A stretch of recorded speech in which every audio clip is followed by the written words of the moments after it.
Si de pronto hoy tú sientes que has estado pescando, tirando la red, pero no has logrado nada, simplemente no te desesperes. Bienvenido al canal oficial del Padre Mario Castañeda, sacerdote católico. Suscríbete en sus redes sociales y goza de material exclusivo, catequesis, charlas, prédicas con veracidad en sus mensajes, sencillez, entrega y carisma. Todo aquí en el canal del Padre Mario Castañeda del Ministerio Palabra Viva.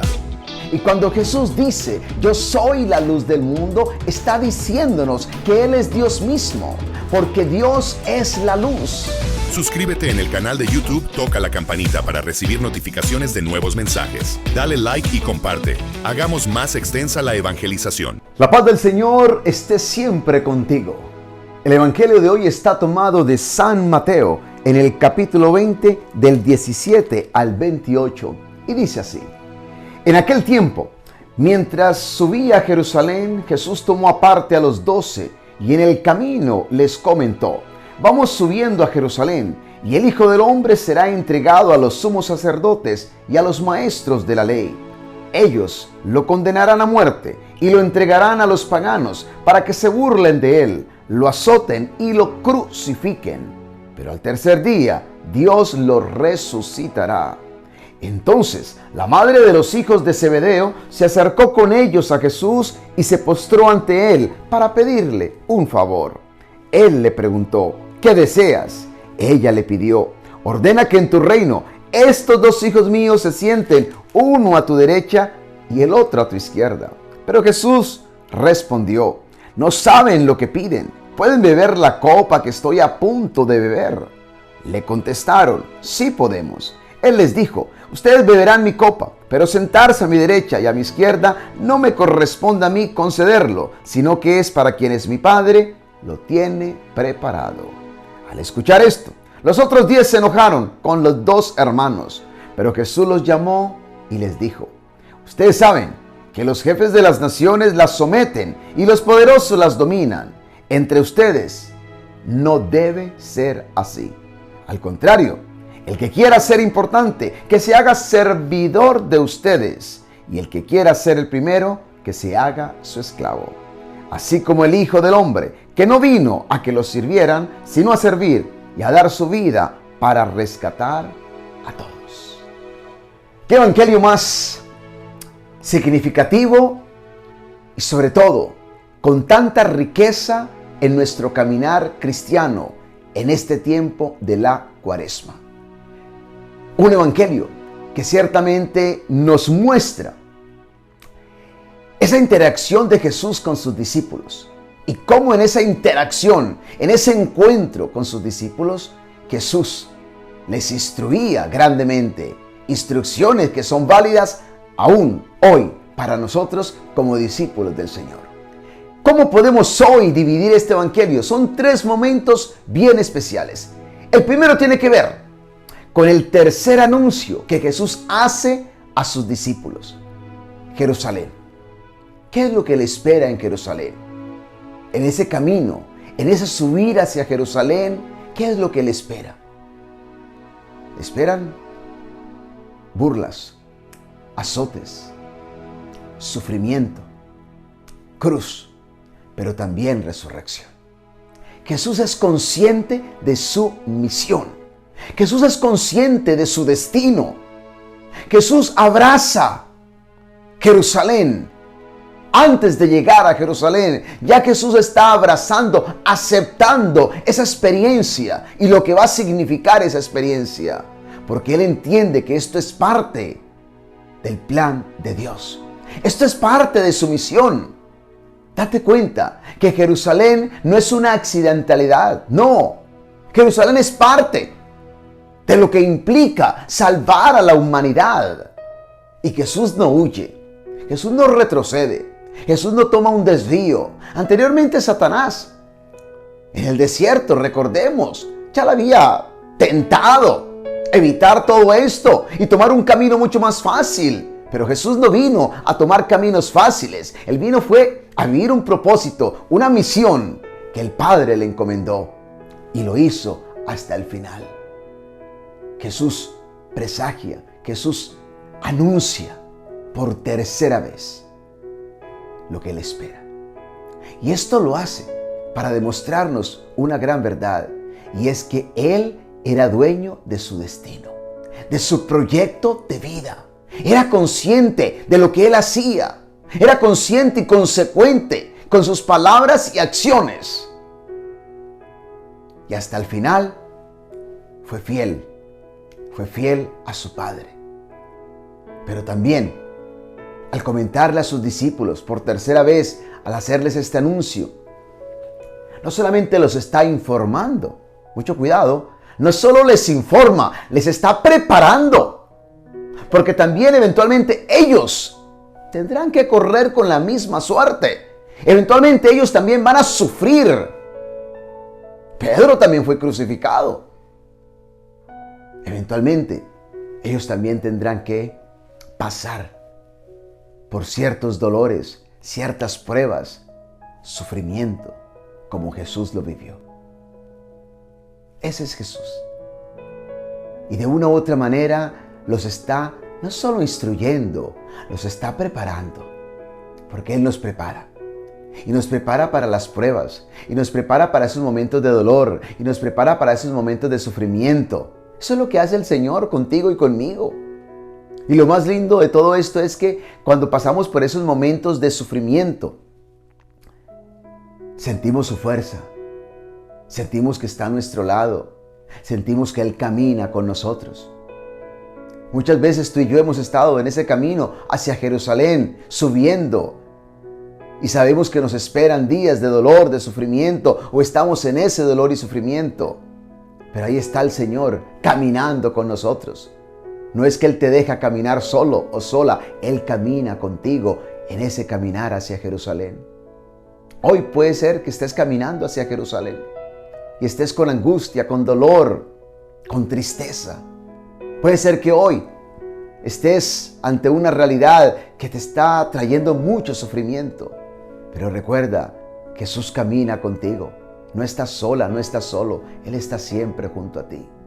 Pero hay un segundo momento hoy en el Evangelio y tiene que ver con esta hermosa mujer llamada Salomé, la madre de los hijos de Zebedeo. ¡Qué mujer tan ambiciosa, Dios mío! Pero también hay que decir que era fiel. Eso tenía esta madre. Y creo que como toda madre, ella quería lo mejor para sus hijos. Y qué mejor que estuvieran cerca del Señor. Lo que pasa es que se le pasó en esta ocasión. Sí, se le pasó. Jesús acaba de hablar de dolor, de sufrimiento, de muerte.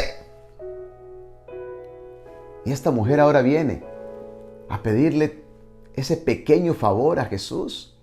Que sus hijos se sienten, uno a su izquierda y el otro a su derecha, en su reino, por favor.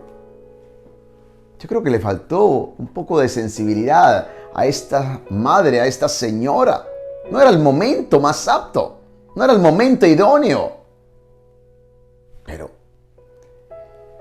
seguramente que amaba mucho a sus hijos. Y detrás de ese amor se muestra su ambición.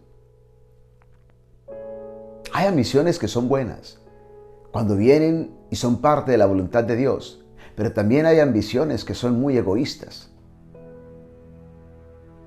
Y en este caso se puede ver cierto egoísmo.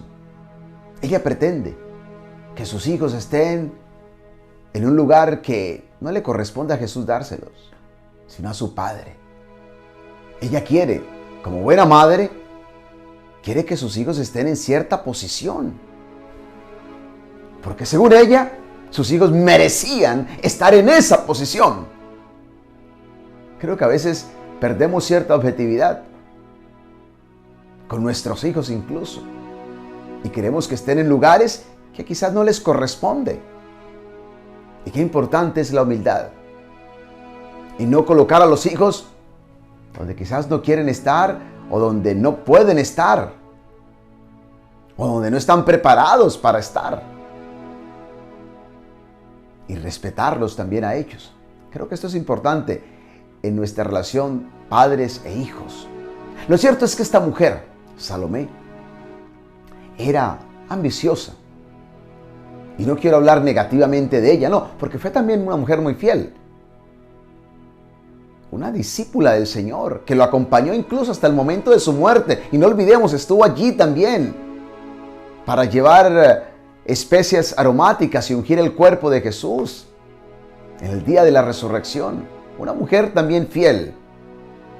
Pero eso no quita que fuera ambiciosa y un poco fuerte, porque le ordena a Jesús. No es que le dice a Jesús, te voy a pedir un favorcito. Aquí entre nos. No. Le ordena a Jesús. Pero date cuenta cómo Jesús responde. No le responde a ella. Ahora Jesús le responde a ellos. Como quien dice, señora, permítame, pero la conversación que quiero tener ahora no es con usted, es con sus hijos. Ya ellos están grandecitos. Me dirijo a ellos. Y Jesús, ¿qué es lo que hace? Al hablarle a estos dos hermanos, les pide que quiten su enfoque en el trono y más bien pongan su enfoque en la copa que él ha de beber. Y sabemos que esa copa es la copa del sufrimiento, es la copa de la agonía, es la copa del dolor que Jesús tuvo que beber eventualmente. No olvidemos. Y esto es importantísimo, lo encontramos en el Evangelio de Mateo allí mismo, en el capítulo 26, versículo 36 y siguientes, cuando Jesús va al Getsemaní. Y qué interesante, porque Jesús va con sus discípulos y les dice, siéntense aquí, mientras yo voy un poco más allá a orar. Y se llevó con él, dice la palabra de Dios, a Pedro, a Santiago y a Juan, estos dos hermanos. Ahora se los lleva a Jesús. Y dice la palabra de Dios, y allí en el Getsemaní empezó a sentir tristeza y angustia. Entonces les dijo, me muero de tristeza, quédense aquí y vigilen conmigo.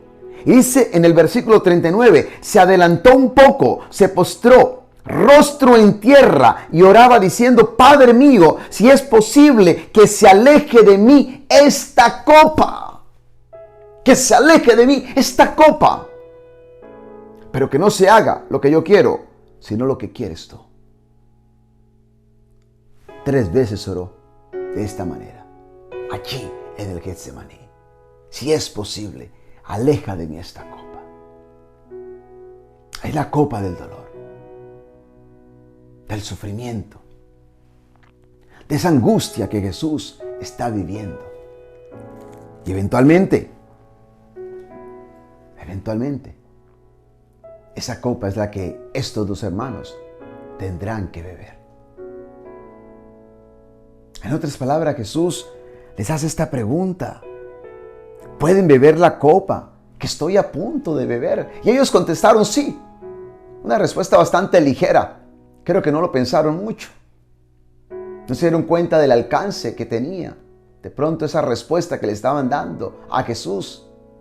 Y eventualmente Jesús confirmó que sí bebieron la copa. Porque cuando nosotros leemos en el libro de los Hechos de los Apóstoles, en el capítulo 12, ¿sabes qué dice? Dice, por ejemplo, esto.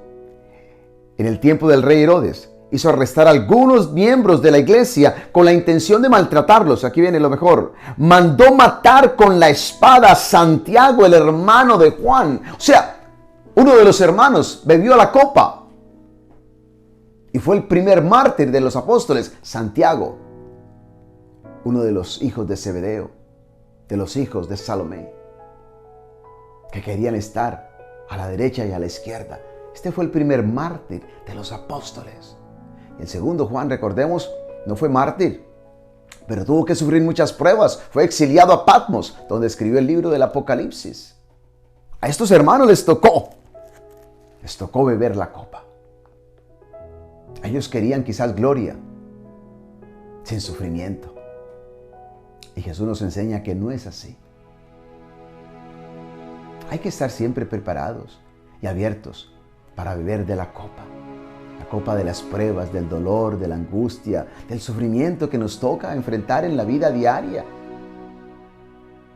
Y cuando de pronto sientas que tus sufrimientos son muchos y que no puedes más con ellos, recuerda que Jesús también bebió de esa copa.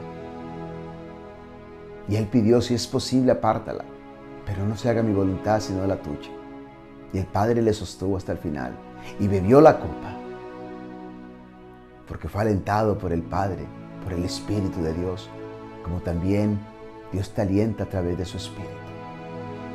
Y el tercer momento tiene que ver con esa gran cualidad que nos tiene que identificar a nosotros como seguidores de Jesús, y es el servicio. A ejemplo del Hijo del Hombre, que no vino a que le sirvieran, sino a servir y a dar su vida en rescate por todos. Tú y yo tenemos que servir. Estamos llamados a servir. Y Jesús nos muestra una vez más que la grandeza de tu vida y de mi vida no se define por los títulos que tengamos o el rango que tengamos o cómo la gente se dirige a nosotros, sino por nuestra capacidad de entrega, de donación, de servicio, de ayuda a los demás. Eso es lo que nos define al final como grandes en el reino de los cielos. Nuestra capacidad de servir, que no es otra cosa más que nuestra capacidad de darnos, de entregarnos, de ayudar, de extender la mano, de hacernos más pequeños que los demás, sin pretensiones de nada, simplemente con esa capacidad de servir al ejemplo de Jesús, que dio su vida por todos.